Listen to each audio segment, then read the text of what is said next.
Hello. അപ്പോൾ നമ്മൾ ഇന്ന് ബീച്ച് ഫെസ്റ്റ് കാണാൻ വേണ്ടിയിട്ട് വന്നതാണേ.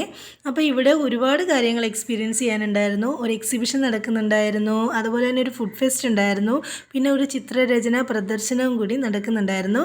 ഞാനും ബ്രദറിൻ്റെ വൈഫും 2 കുട്ടികളും ഒക്കെ ആയിട്ടാണ് വന്നത് കേട്ടോ. അപ്പോൾ സാധാരണഗതിയിൽ ഞങ്ങൾ വരുമ്പോൾ ചേട്ടൻ ഉണ്ടാവാറുണ്ട്. ഈ പ്രാവശ്യം ചേട്ടൻ വന്നില്ല.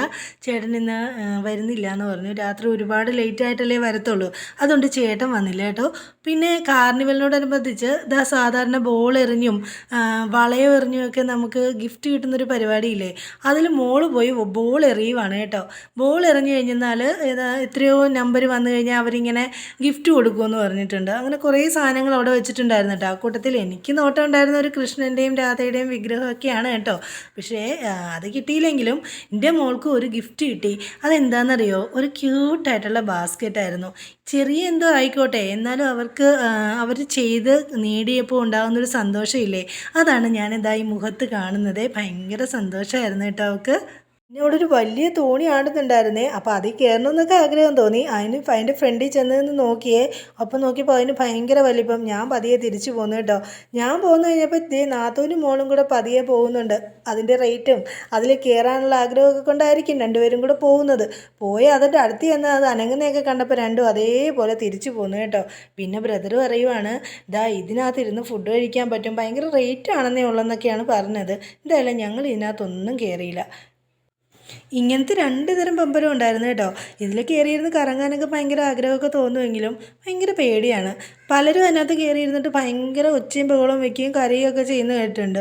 അതുകൊണ്ട് തന്നെ എനിക്കും പേടിയാണ് കേട്ടോ. ഇതുവരെ കയറിയിട്ടേ ഇല്ല ഞാൻ. അതുകൊണ്ട് അതിൻ്റെ താഴത്തിരുന്ന് അത് കറങ്ങുന്നത് നോക്കിയിരുന്നു കേട്ടോ.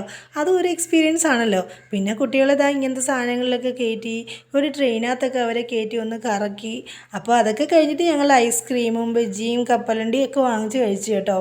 പിന്നെ അത് കഴിഞ്ഞിട്ട് ഞങ്ങൾ കുറച്ച് നേരം വെറുതെ എവിടെയെങ്കിലും ഇരിക്കാമെന്ന് വിചാരിച്ചു. കുറേ നേരമായിട്ട് അങ്ങോട്ടും ഇങ്ങോട്ടും ഒക്കെ നടക്കുമല്ലേ, നടന്ന് കാല് വയ്യാതായപ്പോൾ ഞാനും നാത്തൂനും കൂടെ കുറച്ച് നേരം അവിടെ ഇരുന്ന് കത്തി വെച്ച് കുട്ടികൾ അവിടെ ഇരുന്ന് കളിക്കുകയൊക്കെ ചെയ്തു കേട്ടോ.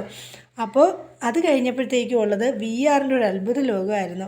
മോളെ കൊണ്ടുപോയി VR-ൻ്റെ കുറച്ച് കാഴ്ചകൾ കാണിച്ചു കൊടുത്തു കേട്ടോ. എന്തൊക്കെയാണ് കാണുന്നതെന്ന് ചോദിച്ചാൽ അവൾ ഇടയ്ക്കിടയ്ക്ക് എന്നോട് പറയുന്നുണ്ടായിരുന്നു, അമ്മേ മുതല വരുന്നു, അമ്മേ ഇതേ താഴേക്ക് വീഴാൻ പോകുന്നു, ഞാനിപ്പോൾ പറക്കും, എന്നെ പിടിച്ചോണേ എന്നൊക്കെ പറയുന്നുണ്ടായിരുന്നു കേട്ടോ. എന്താണ് സംഭവം എന്ന് ചോദിച്ചാൽ ഇതിൽ കൂടെ അവർ കാണുന്ന കാര്യങ്ങളാണിതൊക്കെ. അപ്പോൾ കുഞ്ഞുങ്ങൾ വളരെ നോർമലായിട്ടാണ് ഇങ്ങനെയുള്ള എക്സ്പ്രഷനൊക്കെ കാണിക്കുന്നതെങ്കിൽ വലിയ ആൾക്കാരുടെ എക്സ്പ്രഷൻ ഒന്ന് കാണേണ്ട തന്നെയായിരുന്നു. ചില വലിയ ചേട്ടന്മാർ ചെന്ന് ഇതിനകത്ത് കയറി നിന്ന് എന്തൊക്കെയാണ് കാണിക്കുന്നതെന്നറിയോ. ഞാൻ ഓർത്ത് ഇവരെന്താ ഇങ്ങനെ എക്സ്പ്രഷൻ എടുക്കുന്നതെന്ന്. അവരെയൊക്കെ 2-3 പേരൊക്കെ പിടിച്ചു നിന്നാണ് ഈ കാഴ്ചകൾ കാണുന്നത് കേട്ടോ. പിന്നെ 11 മണി കഴിഞ്ഞപ്പോൾ ഞങ്ങൾ ബലൂൺ അന്വേഷിച്ചൊരു നടപ്പ് തുടങ്ങി. ബലൂൺ ഇത്രയും നേരം എന്തോരം ബലൂൺകാർ ഇവിടെ ഉണ്ടായിരുന്നെന്നറിയോ. ഇപ്പോൾ ഒരെണ്ണത്തിനെയും കാണുന്നില്ല. എല്ലാവരും എവിടെ പോയോ എന്തോ. അങ്ങനെ 12 മണിയായപ്പോൾ ഞങ്ങളും ബലൂണൊക്കെ വാങ്ങിച്ച് സെറ്റാക്കി. എല്ലാവരും 12 മണിക്ക് ബലൂൺ ഇങ്ങനെ മേലോട്ട് വിടുമ്പോൾ എന്ത് രസമാണെന്ന് ആ കാഴ്ച കാണാനായിട്ട്. അങ്ങനെ 2025 വിട പറഞ്ഞിട്ട് 2026 എല്ലാവരും കൂടി സന്തോഷത്തോടെ വരവേൽക്കുന്ന ഒരു നിമിഷമില്ലേ, ഭയങ്കര സന്തോഷമുള്ളൊരു നിമിഷമായിരുന്നു അത്. അപ്പോൾ ഇന്നത്തെ ദിവസം ഇത്രയൊക്കെ ഉള്ളൂ. അപ്പോൾ എല്ലാവർക്കും ഹൃദയം നിറഞ്ഞ ഹാപ്പി ന്യൂ ഇയർ.